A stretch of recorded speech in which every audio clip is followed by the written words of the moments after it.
Okay. So since we have 45 minutes to be able to exchange ideas and concepts here along, and then 15 minutes of your questions, we'll go get into the matter straight away with the first question, which is really on the idea of kingship. Both your books are, yours is on medieval kingship, and Manu, yours is on modern. There's so much, there's a continuity, there is a continuity, there are divergences, there's legitimacy, there's identity, there's the role of women. There's a lot that's happening in your books. Could we start with just the idea of kingship? What does the king mean in medieval times?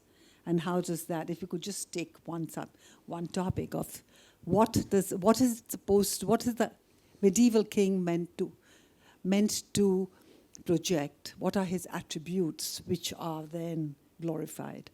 That's a great question. I hope you can all hear me perfectly.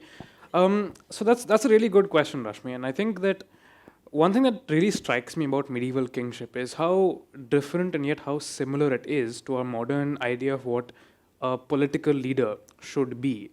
And I think the primary attribute of that is manliness. Of course, manliness is a concept that's notoriously difficult to pin down. But in the medieval period, the mark of manliness is considered to be someone who is a conqueror, who is able to effortlessly destroy, just as the god Shiva would, for example, but also to create, to build extraordinary temples, for example, and is also able to order society and to uphold dharma, by which very often caste-based dharma is implied. They are also, this idea of the king is also the idea of a man who is a manly man, for lack of a better word, in possibly less than pleasant senses. A man who is a great seducer of women and who is capable of taking his rivals' women for himself. So the king, in a lot of ways, is considered also to be the axis, in a sense, around which the world revolves.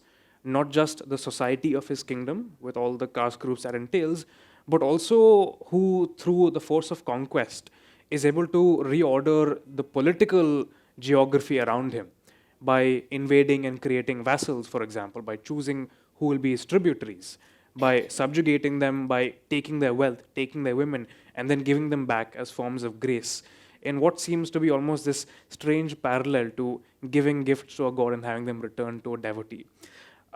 So it's a concept of political leadership and political power that brings together martial power, that brings together sexual power, for lack of a better term, and also brings together political and social power. In many ways, the medieval king is the apogee of how the medieval South Asian mind sees their world. But what about the use of, how does it then sort of, still in the medieval period, before we get to Manu, is that how does he, I mean, you spoke of the word dharma, but the word dharma itself, I mean, is really from a religious text. I mean, so how does he use those concepts, which may not necessarily be what he was educated in, but he uses terminology like that to be able to give himself that virility, that manliness, to take over, create a persona which he may not be like that at all. Exactly.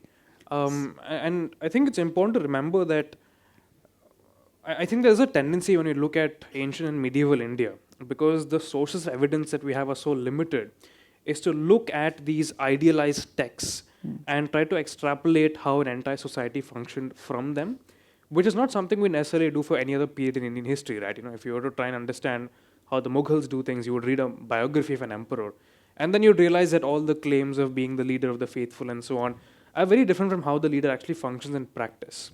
So what emerges in the medieval period, at least from my reading of the evidence, is that dharma is a eternally malleable and politically convenient concept.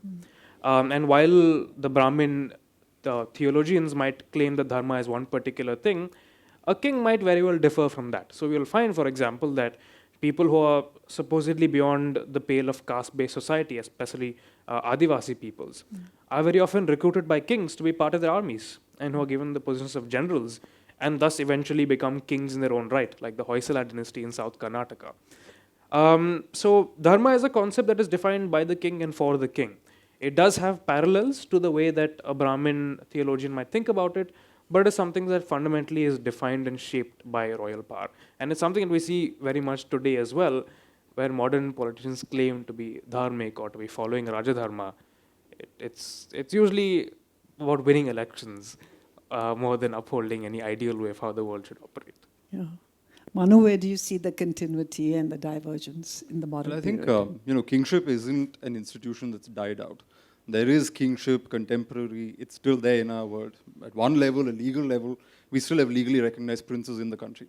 So there are still princes who receive pensions. There are still princes. The Nawab of Arcot has privileges from the government, police escort, all of that, because all treaties signed before 1947. So Indira Gandhi abolished whatever the Indian Union signed. But anything from before that the East India Company signed, they are still in force legally. So we still have princes, legally speaking. But kingship as a modern institution continues also in the way we operate in our politics. You take an average North Indian village, for example. I wouldn't say Kerala, because Kerala has got a communist culture, but take an average North Indian village. A local MLA, a local MP, there's a Mai-Baap culture. Because there's still an idea that a leader, political leader, is a paternalistic figure. And therefore, you may elect this figure, it may happen through a modern constitution, but there are cultural mores and ways of operation that result in that older form of political authority penetrating this newer form. So, we have the constitution from above, but we have caste from below. We have older feudal ways of thinking from below. This is why when women are elected, often it's their husbands who end up controlling things. It's part of the same process. So there is that idea of kingship as well. Then there is, of course, kingship in terms of how politics is performed. So when Narendra Modi goes for a temple consecration, Ayodhya, for example, we had a lot of the liberal commentariat saying, oh, this is not what a prime minister should be doing, etc., which is true if you're looking at it constitutionally. It's not part of the spirit of the constitution. But it is tapping into an older form of building legitimacy, because kings used to wed themselves umbilically to temples. All kings were linked to deities, all deities, major deities were linked to kings. And so when a prime minister goes and participates in a temple rite, is there at the consecration, he's actually tapping into an older form of legitimacy that people instinctively recognize at a cultural level, because kingship has been there as in the background for the longest time. In the 19th century, people still thought of politics as a world where kings and queens operated. They didn't think of elections, they didn't think of those things. We still have, England still has it's one of the world's oldest democracies, it still has a monarch. So there is active, alive kingship even today. Every time we worship a deity in the temple, the deity is the king of the temple, just as the king used to be the deity outside in the mortal world. And of course, since I come from Kerala, we have the Padmanabha Swami temple there, where even now, when the Raja leads the deity out for the Arata, which is this ritual bath at the sea, there's a procession. It passes through the airport, and that international airport shuts down for 3 hours or so, just so that the deity can pass, with the king leading the deity. So the king is an ordinary subject, an ordinary citizen of the Republic of India on ordinary days. But the moment he walks into the temple compound and picks up the sword to escort the deity, he's again back to being a king. He's escorted by the police, and he has special privileges. So kingship survives in strange, very peculiar ways, even now in India. Yeah, we can see it even in Mewar, for example, that you write about in your book. And it's interesting to see what you write about Fateh Singh and what is happening with Fateh Singh right from the moment he was adopted into the Sisodia clan. And how that continued, it continues even today. And I've seen a lot of that happening even today, even though Eklingji is the sovereign. Is the sovereign. But they are just regions of Eklingji. And but that notion of kingship, the divine kingship, that goes back to Vishnu as the king, divine kingship.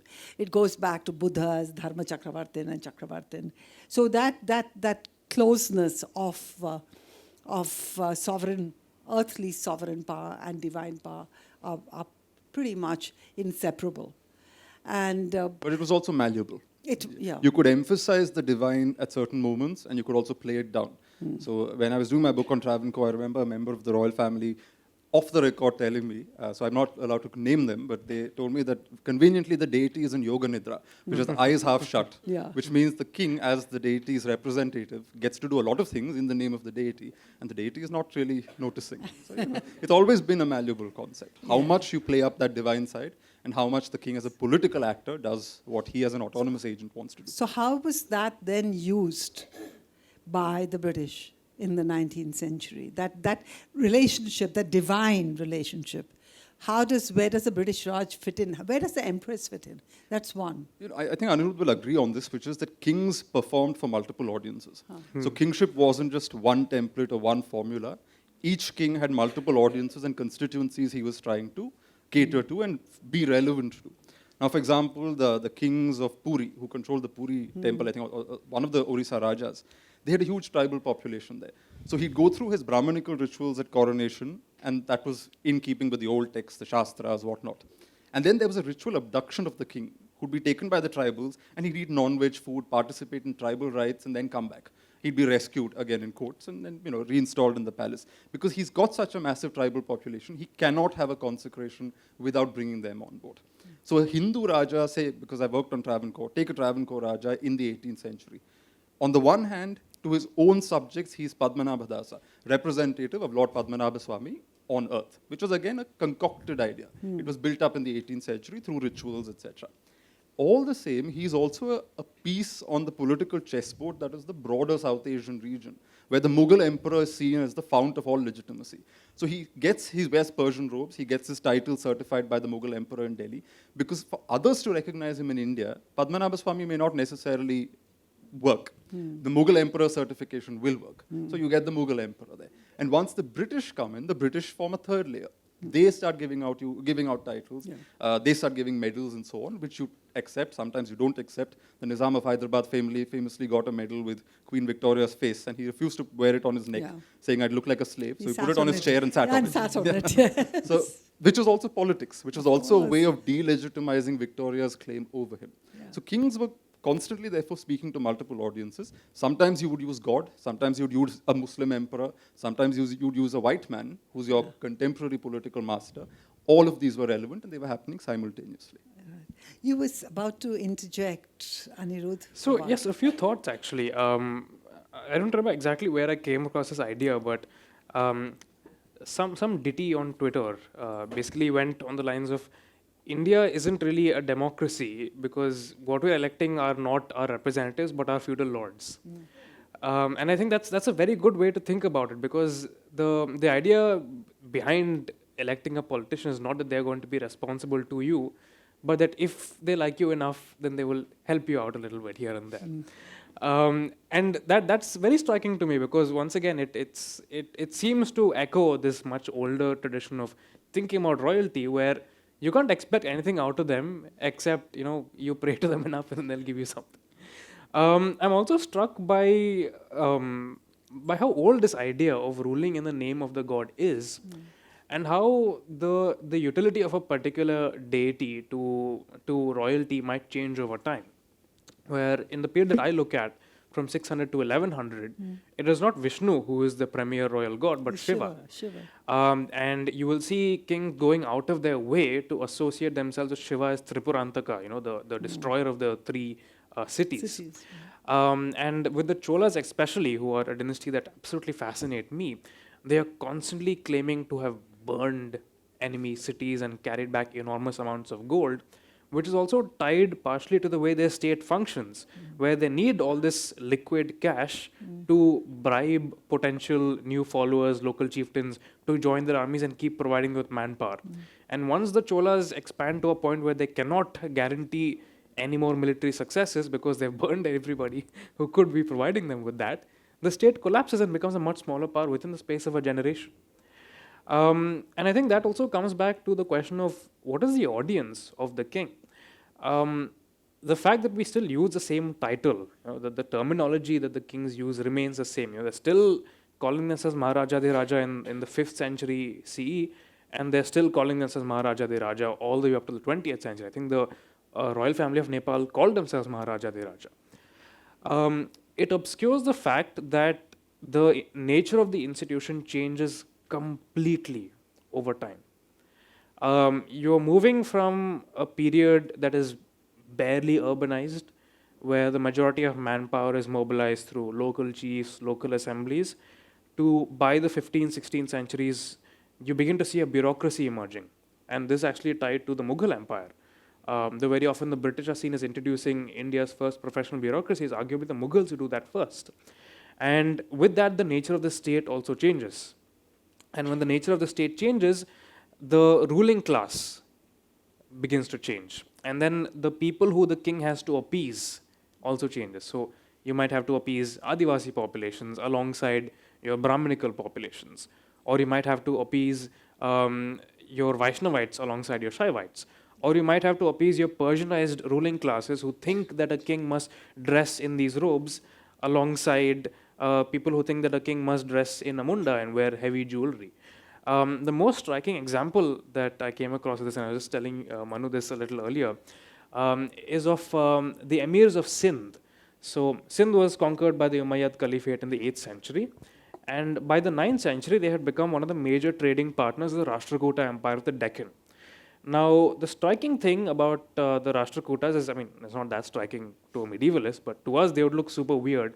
They wouldn't look anything like the kings of Ponniyin Selvan, mind you, because all of them would have these huge earlobes from wearing heavy golden earrings.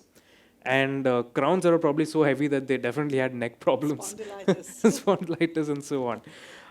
But the Arabs found this very remarkable, and they called the Rashtrakutas the kings of the people who wear heavy earrings and have long hair. And I came across a mention of the Emir of Sindh also having long hair and wearing earrings and sometimes even appearing in a dhoti. And there's a man who otherwise considers himself an Orthodox Muslim and presents himself as an Orthodox Muslim. And yet, because he is very much part of the Rashtrakuta cultural world, his idea of how a king should look, and also his subjects' idea, crucially, his subjects' idea of how the king should look, is based on what a Rashtrakuta king looks like.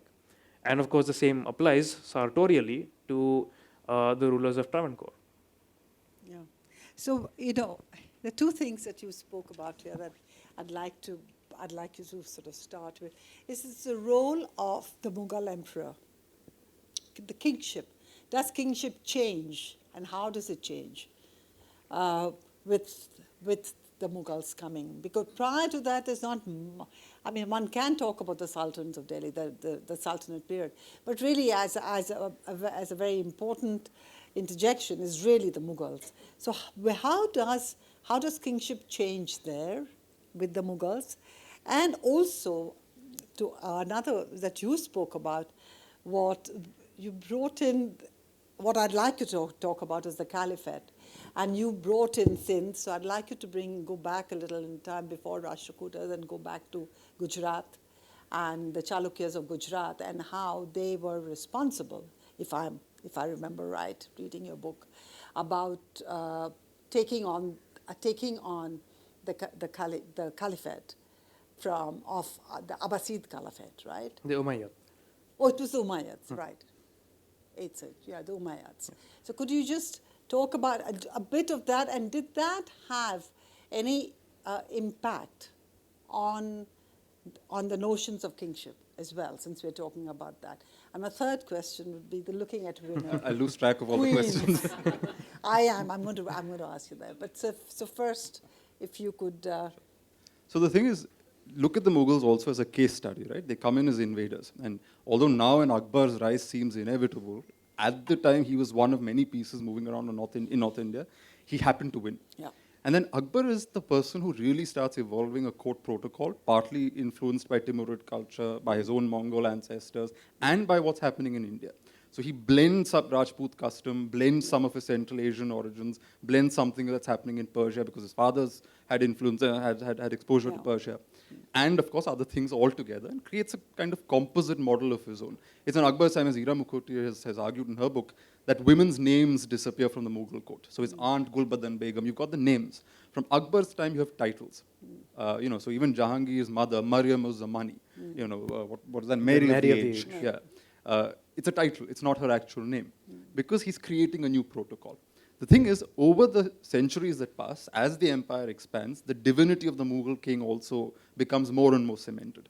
Which is why, since we are in Maharashtra, here Shivaji comes up as a Chhatrapati. He consecrates himself, remember, in a world of Islamic kings and sultans, he goes back to the Sanskrit model and consecrates himself a Chhatrapati. Correct. Very clearly in Sanskrit, so it's a rival model of kingship. But then the Marathas are still fighting the Mughals. His grandson still pays homage to the Mughals, and later the Marathas become protectors of the Mughal emperor. Because the fount of legitimacy that is the Mughal emperor has become so established by then that even their enemies ultimately realize that instead of displacing it, we'll just use it. We'll seize the territories we want, make the emperor rubber stamp it, and the emperor has no option, has to do it. Because the emperor realizes that if he doesn't rubber stamp it, they'll kick him out, because he no longer has real power. So his power is only legitimacy by the end of it. The East India Company had his face on their coins. Does is exactly the same. Yeah, they all want his face because that legitimacy remains for the longest time. And what's interesting is how this mutates in the 19th century. So in the case of Mysore, Krishnaja Vadiyar III, his kingdom is taken over. There's a rebellion, and this goes back to multiple audiences.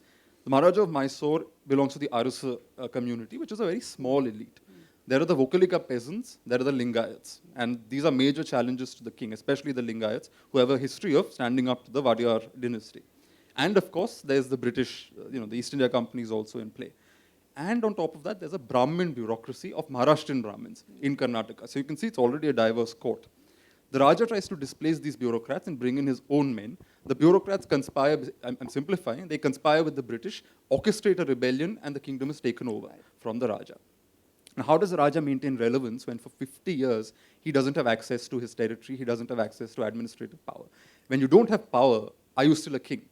So here, what I was saying earlier, he emphasizes the divine side of things. So he starts putting portraits of himself in major temples, because whenever people go to those temples, they will see that, okay, this is the king.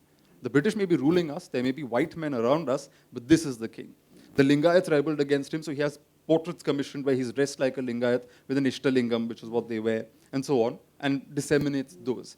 He starts patronizing poets and artists, genealogy, he starts patronizing poetry. All of this is a way for the king to stay relevant. And this is something that comes from that idea that it's malleable. We may not have access to power, but so long as we keep performing this one way or the other, we can stay. When North Indian Rajas in Rajputana and all that even now have coronation rites and great fancy things, and they come out in their robes and so on, a lot of people laugh. But it keeps them relevant. It keeps them in the public eye. And therefore that performance matters. But a lot of it, to go back to what you were saying earlier, stems from the original idea of the Mughal emperor as the focus of all attention, which is why when the Mughal is toppled and Victoria becomes Kaisar-e-Hind or Empress of India, the first thing the British do is orchestrate a darbar in Delhi, because that's linked to the Mughals, call all the Rajas of India to Delhi, so they will march and have elephant processions, because without their presence, just as they paid homage to the Mughal emperor, those Rajas must come to Delhi now to legitimize Victoria. It wasn't just, the Rajas were being slavish. No, they were demanded, their presence was demanded over there, because otherwise the British would not have had legitimacy as successors of the Mughals. Exactly. That's a very important point, and it ties back to what I was saying earlier about the medieval king being the axis of the cosmos. Right. His ability to go and subjugate and have these lines and lines of vassals, and there's these very dramatic descriptions of how at the end of every campaigning season, they would have them line up outside the royal palace, and then to the march of the imperial drum, they would enter the palace, and they would enter these courtyards where their captured horses and elephants would be paraded in front of them. And on the one hand, it is the king displaying his military might to them, but also by bringing all these kings from the different directions, he is showing that I have subjugated the world in all its quarters, and I have made myself the center of the world. So I also wanted to add one. The caliphate. Oh yes, on the caliphate, yes. So It's just another. I was very keen to know if there was. Since there was a give and take, I just wanted to know what was the impact of the caliphate. Yes. So I think I differ from the nationalist historians on this. Very often conflict with the Arabs, the Turks, and so on has often been depicted as this kind of forging of national unity, of national identity in the medieval period. But I think that's slightly anachronistic. Because as I just said, for a king to appear powerful, he had to conquer everybody in all directions. And in that sense, being able to conquer the Arabs was just as important to him as being able to conquer the Tamils, or as important as being able to conquer the North Indians. So very often you will see these descriptions of kings who say that, oh, I conquered the kings of Gurjara, of Dravida, of Dramila, of Kalinga, and of Turushka, and of Tajika. So they're just one part of a very cosmopolitan world. Um, One particularly interesting example of this comes from this Chola king called Kulotunga. Not sure how many of you have heard of him. And coming back to my first answer about how these kings are seen as manly men, right? To prove that he's manly, his court poet in his eulogy writes that, oh, Kulotunga was such a man that the young Parasi, the Persian girls, are pining away on the western shore waiting for him. So yeah, to answer your question, yes, the Umayyad Caliphate does try to expand into Gujarat, just as it tries to expand into every part of the world. But it's also one of these kind of bubbles of expansion that seem to happen every now and then, right? It's comparable to Alexander's conquest, it's comparable to the Mongol conquest later. And it's really in the 8th century that they receive a series of blows across a scattered world as opponents learn their tactics, and then the caliphate kind of contracts to a much more manageable version of it, which is the Abbasid Caliphate. But it is very interesting how the battle, the conflict between the Chalukyas and the Umayyads is described. Because the Chalukyas say that the Tajikas, which is how they refer to the Arabs, were great warriors who were unconquered by even the most valiant among hosts of kings. And they say that and I was going to get a little bloody at this point, they chopped the trunks and loins of many hostile elephants on many battlefields, and then the bodies are bristling with hair and with the blood of their fallen foes. And then it takes a turn. It describes how the Chalukya infantry with their spears pierce the intestines of the Tajikas, and they were shining red with blood in the sun as they tore the intestines out from their bellies. And then it ends on this very interesting note where it says that, okay, and these brave Chalukya warriors who fought against the Tajikas, many of them were beheaded. And it seemed that their bodies were dancing on the battlefield for joy because they had repaid the debt they owed to their lord in this life and the next. And I find that the most striking because all the way to the present, and especially in Andhra Pradesh and Telangana, which is where I'm from, this idea of proving your loyalty to a political leader or to a political concept by willing to sacrifice your life for it is still very much alive. And that's the most surprising thing to me. When the Telangana agitation happened, I think back in, when was this, 2012, so many young men committed suicide. Self-immolation. Yeah, self-immolation, jumping from flyovers. Now they're building a huge monument to them in the shape of a diya. Even for Tibet, self-immolation. Yes, for exactly. Tibet. So that has been for what their freedom. This whole business on kingly virility and violence, right? I was telling them earlier about this Telugu poem because, again, how the king is considered virile also keeps changing. So in the post-Vijayanagara Nayaka kingdoms, if you look at the sculptures of the kings, earlier you've got these sleek Chola bronzes, narrow waist, Krishnadevaraya was a fairly stocky man. Yeah. But the bronze that's placed in Tirupati shows him as a very lean, tall figure because it's a standard formulaic way of And wearing a Persian wearing hat. that, a foreign hat. It's a very standard way of depicting the ruler. Ideal size. But in the Nayaka period, this changes. The king, if you go and look at the temple in Madurai, is shown with a pot belly. Yes. Because suddenly now prosperity is at your waist. Yes. And that's how you sort of show that. But in the poetry, what's interesting is including, I think, Raghunatha Nayaka's son commissioned one. If I'm not wrong, I need to check this. But the Nayaka king is praised as such a virile man that when he wakes up in the morning, he's fresh as a rose. He's like totally chilled out, waiting to sort of get into the day, has all the energy he wants. And around him are thousands of concubines who are just exhausted from the last night because he's such a virile figure that he's actually, done everything with all these women and then still managed to get up in the morning and go about state business. But that's the way the king is presented in that particular period. What happens in the 19th century is that with the coming of the British, there's also this whole talk now of progress. Kings aren't just meant to be kings. Kings are meant to serve a purpose. What is the purpose? People's public good. How many roads are you building? Are you building schools? The British bring in this conversation around progress. So suddenly the Rajas have a bit of a conundrum, which is they've got this inherited medieval tradition where the king represents God, where the king needs Brahmins, he has to feed thousands of them on certain days, all the ritualistic side of it, the religious side of it. King as protector of dharma. But he's also got a Christian monarch who's sitting in England and telling him where are the roads you're building. So the king now also has to look progressive. And you see this sometimes in their sartorial choices. So you have the colorful Persianate robes. In Travancore, that changes into achkans, but now they are dull grey and black, just resembling what the British wear. Because the British have this habit of saying that all these Indian Rajas are effeminate. Look at them in their colorful clothes. Color, yeah. So you start borrowing the very dull colors that the British use and applying that to your clothes. And by the 20th century, a lot of the Rajas are actually wearing Western suits on a normal day, because that's now how you operate in that world. Whereas on important ritual days, you go back to your Indian wear. So kings have to now negotiate this business where on the one hand, you're expected to be the old, idealized, religious warrior king in Hindu rites. On the other hand, you're also meant to be a bureaucrat king. And one fine example of this is when the young Maharaja of Mysore comes to power in 1900 or so. There's a state publication that very proudly says, the Maharaja handled 900 files in his first year. Yeah. His ancestors would have laughed at the idea of a king sitting and looking at files to start with. A king was a divine figure. His business wasn't to sit looking at reams of paper. Exactly. But in the 20th century, the notion of the king changed a bit, and the king had to do this in order to do that. So in Travancore, if the Raja wanted to perform the rite of the golden cow, where he sits inside a golden cow and he gets pelted with mantras and flowers and all that, and distribute that golden cow to all his thousands of Brahmins, he also had to show the British that, oh look, I've also spent an equal amount of money building schools. Because otherwise the British would come and tell him, nah, you can't do this. If you want to do this, you better do that. Yeah. So kings, going back to the whole business of multiple audiences, you're performing constantly for different people. You're performing for people above you, below you, sometimes even in the palace, because the women of the palace had their own influence.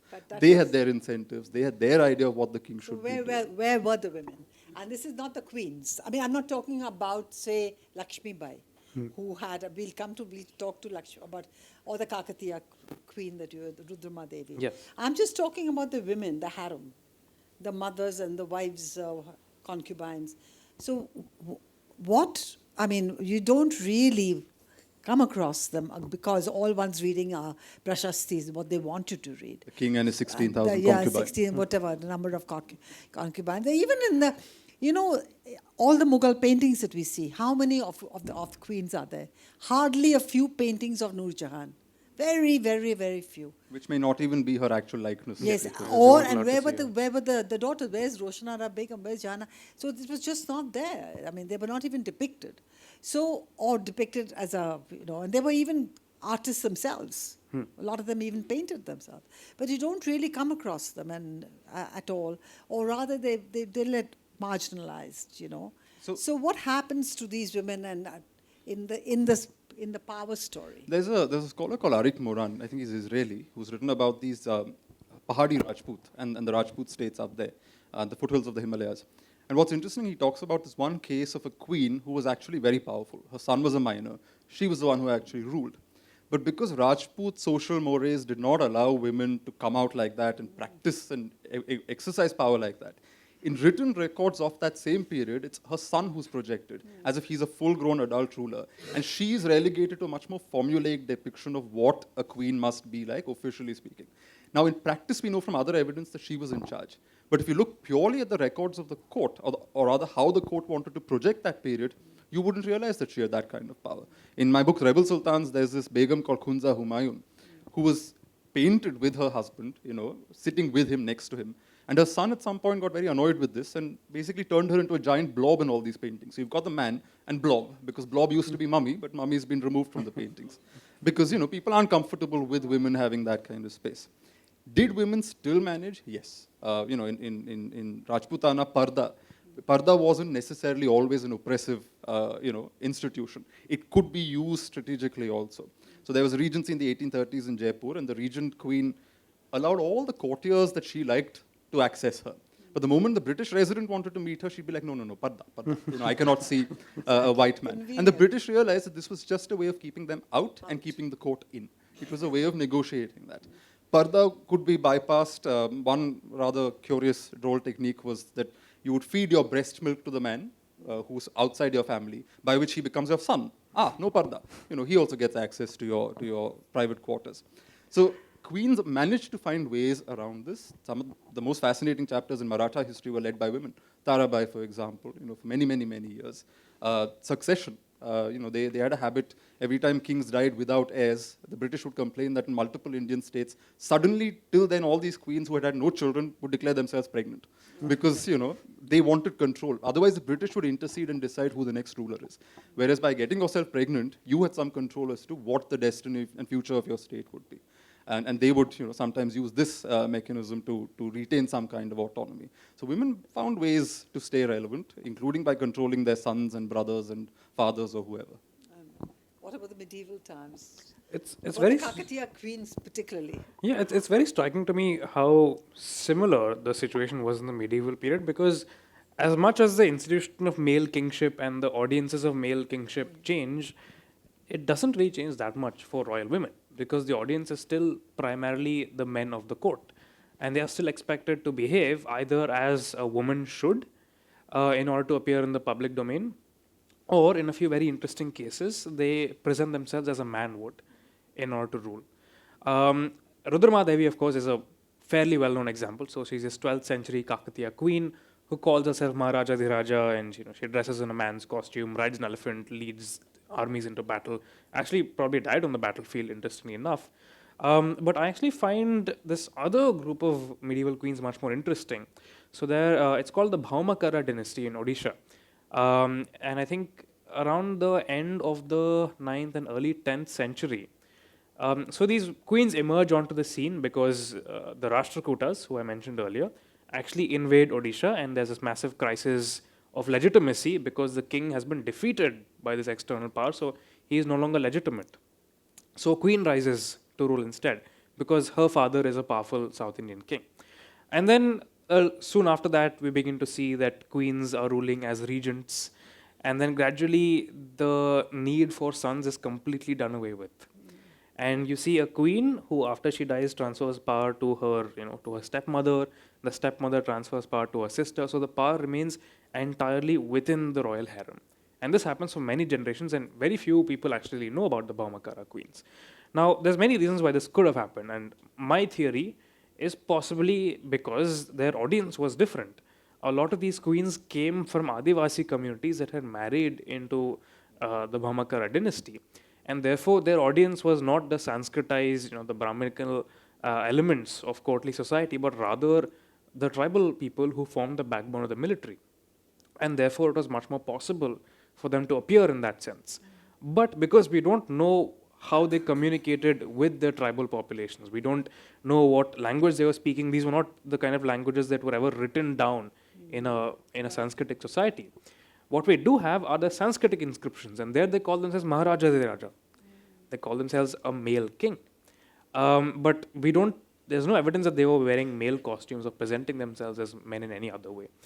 But aside from that, more generally, if we were talking about women in the court rather than women who are wielding power, we have to keep in mind that these are very often women who are trained from birth to be their family's lobbyists in a foreign court. And that's very much how they live their careers, where their primary job is either to politic their way up, to be allowed to, for lack of a better word, to be allowed to breed with the king enough times to have his heir, or if they're not able to do that, if they don't have the status to do that, then to constantly lobby for their brothers, to lobby for their fathers, and to make sure their family retains some share in how the resources of the state are distributed. And very often, when a medieval royal woman does this, she's depicted as a feminist. Now, I don't think these women would have described themselves that way for the simple reason that feminism, as we understand it, didn't exist for them. They are not there to help out other women. They are there to help themselves and to help perpetuate a state that is fundamentally patriarchal. I don't know how many of you have seen Ponniyin Selvan, but I was very amused in the beginning where, all the vassals of the Chola king are laughing, saying, oh, he takes his daughter's advice. And that's just so silly to me because every Tamil chief usually had a wife or a sister who was going and making donations in temples and being out in the public eye. Because that was a way in which women would assert their power. And just as kings did, kings, when they were stripped of power, tried to remain relevant to the public through ritual, royal women did the same thing. It's just that we're trained to see it as, oh, they're women, so they must be devout, But rather yet- than the ambitious. But yet, like you said, that they were trained to kind of help out their families. But yet like when you, in your book, you talk about how they conquered. Their own, they were happy when the families were conquered. Sometimes, yes. That too happened. Exactly. So we had to remember that, again, it's much easier to do this for medieval royal families than for modern royal families. Modern royal families, there's all these like tasty little nuggets of dirt that we know about them, right? But medieval royals were all saintly people who must have been, so sanskari, But the reality of it is that, yeah, of course, the family dynamics must have been complex because Very complex. it It changes. even imagine if you're the heir to the throne. Imagine knowing that your mother only loves you because you're her ticket to power. Or imagine knowing that all your half brothers, half sisters are going to try and take power from you one day and you have to kill them. Like, do you even have a childhood? But this is what Tarabai did, right? She she was influential at one point, then she was put away in the 18th century for 30 years. And then King Shahu was dying and he didn't have an heir. So she says, oh, my son, that's Tarabai's son who had already died, he had a son and I secretly hid the son away and I will now resurrect the son and bring him and he will be put on the throne. And this boy actually was put on the throne with Tarabai calculating that she would be controlling him. She'd be the puppet master. The same thing in Baroda. Jamnabai, yes. Jamna. So she gets this boy. Unfortunately, he doesn't listen to her. He has a mind of his own. Yeah. At which point she immediately says, oh, he's just some random guy I picked up from the street. He has nothing to do with me. But there are more tragic cases also. There's a story of Krishna Kumari of Udaipur, I think, in the early 19th century. So about 200 years ago, where she is betrothed to this particular neighboring prince. He dies. Now his brother says, she must marry me because the alliance is is between two families, not about individuals. Now the problem is, by then her father's already said, okay, I'll give her to, I think the Maharaja of Jaipur or somebody, another ruler. This becomes a matter of war because now it's not about her and marriage, it's about kingly honor. She was promised to this clan, but now she's going to the other clan. If this clan gives way, they lose face. If that clan now gives way, they lose face. So mercenaries get involved. The Marathas are invited to participate in the feud. And for years, there's this military crisis because of this one girl. How is it resolved in the end? Her father gives her a cup of poison. She drinks it. She dies. Problem solved. After some 3 or 4 years of war, because that's how it was done. If it got to that stage, you had to just kill yourself and remove yourself from the equation. And the violence of it was also a reality for kings in general. If you were a king as late as the early 19th century, you had to be very prepared to demonstrate your power, which took the form of processions, kingly patronage, donations, jewelry, appearing in a certain way at certain moments. But it also meant exercising brutal violence. So in Vijayanagara, when there's a coup attempt against Devaraya by a cousin or a nephew or somebody, the king doesn't actually die. This guy goes and proclaims himself the new emperor from the balcony. The king gets out on the other balcony saying, no, I'm alive, hold on, this isn't done. They have a fight and the king severs his head, and the story goes that he gets on a horse with his head in his hand and basically rides up and down the main street. Because the king has to demonstrate that he's alive and that the traitor's dead. Here's his head. So that demonstrative violence is very important to kingship also, because you have to put the fear of God in anybody who will attempt to even dethrone you. In Kerala, there's this one instance which I love relating to people about how a particular mutineer was punished by having one leg tied to one elephant, the other to another elephant, and torn apart. And elephants walk very slowly, so you know you're being torn apart as it's happening, because it had to be exemplary violence, and all rulers did it. And just one final aside on this whole business of marriage and all of that also being political. This wasn't, by the way, an Indian phenomenon. Even in Europe, I think it was Marie de Medici when she got married to the French crown prince. The consummation of the marriage had to happen, otherwise the wedding wasn't legal, which meant that royal couples, when they got married and they slept with each other for the first time, they had an audience. In this case, there was a representative of the Pope, I think who was her uncle. There was the husband's father watching, and there was the court. And these people had to get under a sheet and do it in front of this wonderful audience, because only then was the political act sealed. It had nothing to do with you as individuals getting married, whether you have pleasure or joy in the act. No. It was about politics, because that consummation represented the movement of a number of political pieces on the chessboard. Can we just talk a little bit about the subaltern? I mean, why I'm asking is that, we often, when we read, we've got to begin right now. Oh, already? I think we got carried away in terms of time. I'm sorry if we've excluded you so far, but yes, please, now, we can wait for the subaltern for another Is session. there somebody giving mics? But is anybody giving out mics? Because we can't, We also can't see you very we clearly can't because see it's you dark. very well. Yeah, put on the lights, please. Hi, That's I'm fine. Maulik. Very quick question. Pretty much Who is the question to? to both of you. To both of them. Yes, all of you actually. 500 plus princely states decommissioned in India to form a democracy. Many kings also participated in that process, the Gaikwads and so on and so forth. But we still have literally 500 plus temples around who are asserting their inheritances and properties and wealth. And Balaji's is worth 2,03,000 crore just few days back in Times of India.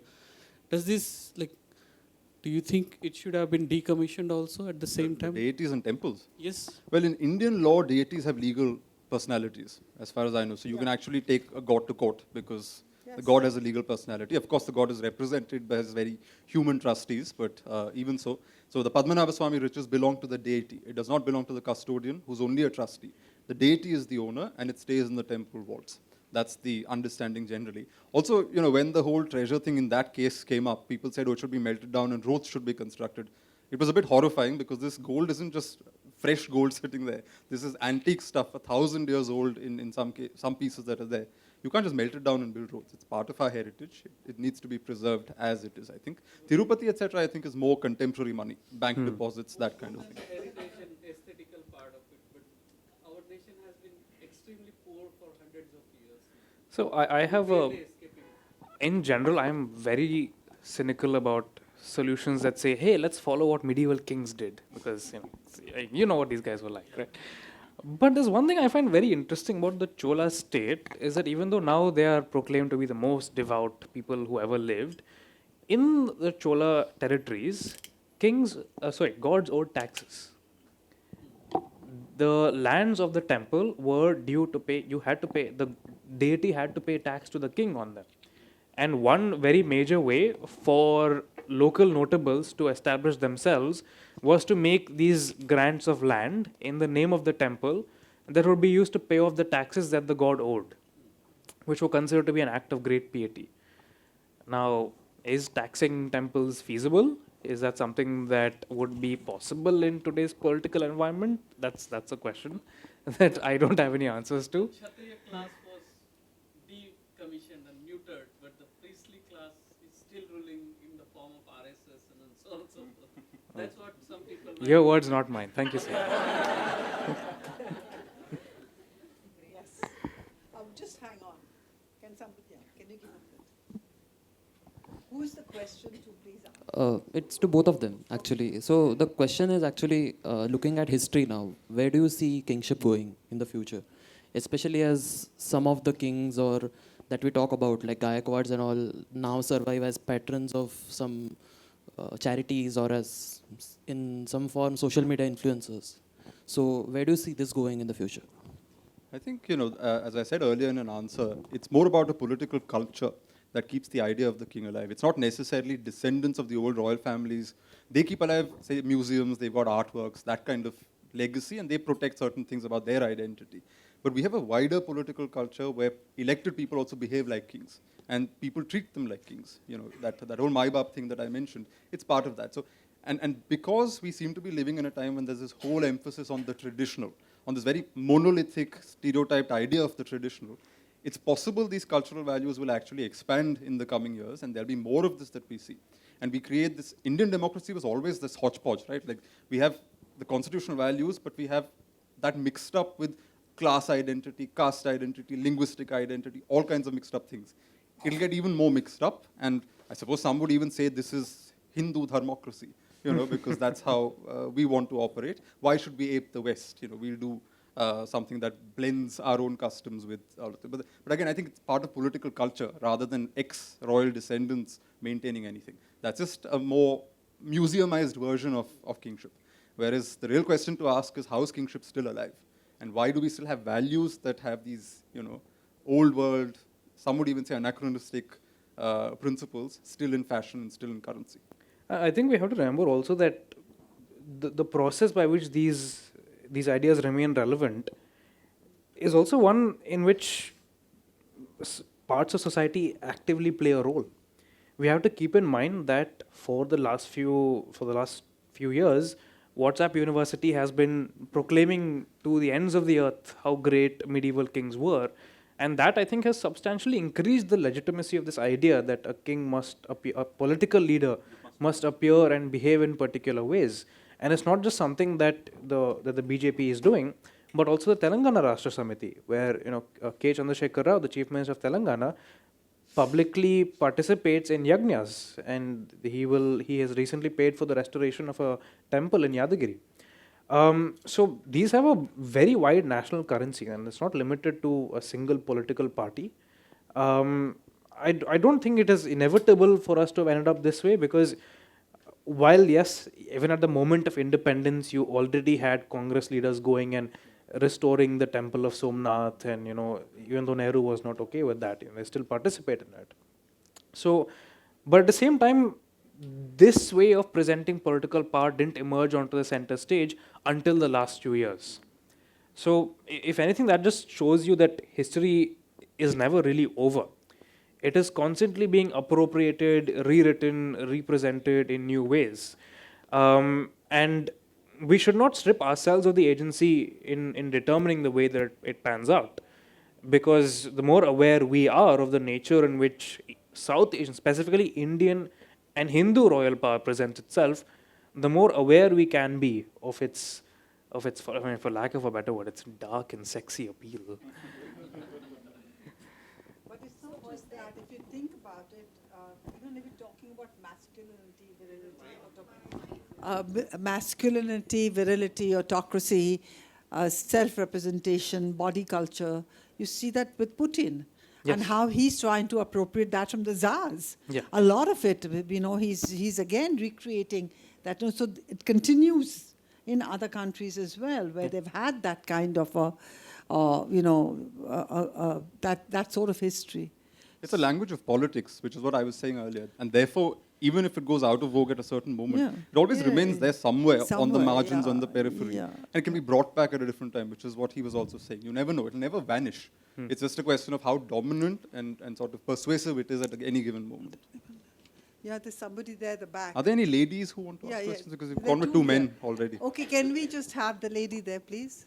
Yeah. So just taking off from what you said on agency and also in the modern sense of kingship, we have theoretically at least the vote is the accountability, the power of accountability. Is there any accountability thread running through the periods that both of you address?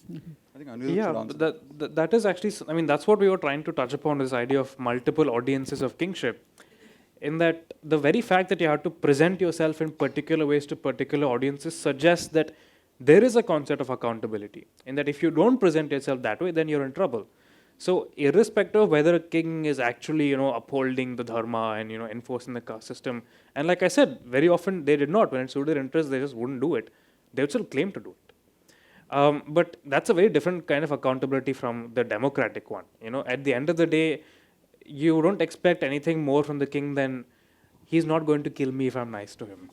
And I think that we should hold our political leaders to a slightly higher standard than that. Yes. I don't know. Where's the mic? I can speak a little loudly. Okay. Let's do that first, and then we'll come to you. So I have a question.